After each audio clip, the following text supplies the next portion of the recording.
একটি নির্বাচিত সরকার ছাড়া জনগণের সকল সমস্যার সমাধান করা সম্ভব না। এটা শুধু আমার নেতারই বক্তব্য নয়, এটা আপামর জনগণের বক্তব্য তিনি উপস্থাপন করেছেন। এবং তিনি জনগণের নেতা, বিএনপি জনগণের জন্য রাজনীতি করে।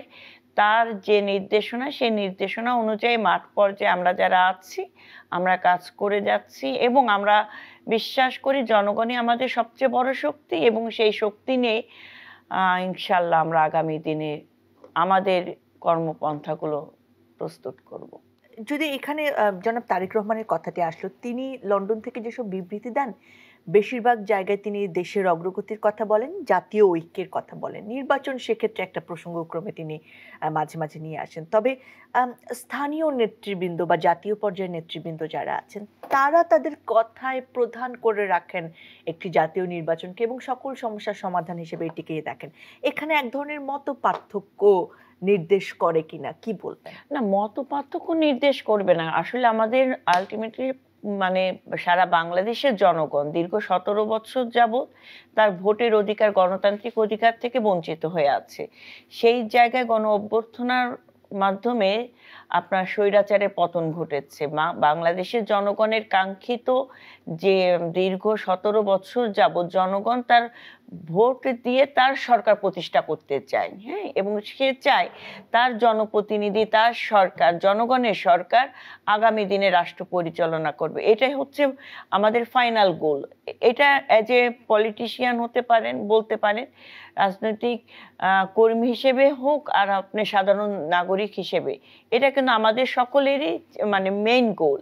তো ওই লক্ষ্য পৌঁছানোর জন্য আমাদের এখন সবাইকে যেন আমরা ধৈর্যশীলতার সাথে কাজ করি এবং জনগণের হৃদয় জয় করে জনগণের ভোটে যেন নির্বাচিত হই সেইভাবে নিজেকে প্রস্তুত করি, সেটা আমাদের দলের ভারপ্রাপ্ত চেয়ারম্যান দেশনায়ক জনাব তারেক রহমান বলছেন।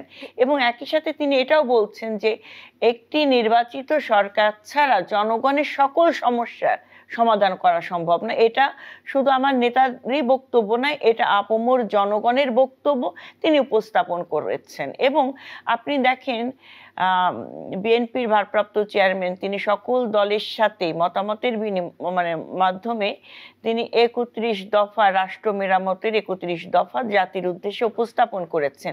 সেই 31 দফা যেভাবে রাষ্ট্রকে সংস্কার করলে রাষ্ট্র জনগণের রাষ্ট্রে পরিণত হবে, গণতান্ত্রিক রাষ্ট্রে পরিণত হবে, তিনি সেটা উপলব্ধি করেছেন এবং সকলের মতামতের ভিত্তিতে জনগণের কথাগুলো, আশা আকাঙ্ক্ষার প্রতিফলন কিন্তু ঘটেছে ওই 31 দফাতে। এবং এই অন্তর্বর্তীকালীন সরকার যে সংস্কারের কথাগুলো বলছে প্রত্যেকটি সংস্কার কিন্তু 31 দফার ভিতর আছে, হ্যাঁ। তো সেই জায়গা থেকে আমাদের নেতা, তিনি জনগণের নেতা, বিএনপি জনগণের জন্য রাজনীতি করে। তার যে নির্দেশনা, সেই নির্দেশনা অনুযায়ী মাঠ পর্যায়ে আমরা যারা আছি আমরা কাজ করে যাচ্ছি এবং আমরা বিশ্বাস করি জনগণই আমাদের সবচেয়ে বড় শক্তি এবং সেই শক্তি নিয়ে ইনশাল্লাহ আমরা আগামী দিনে আমাদের কর্মপন্থাগুলো প্রস্তুত করব।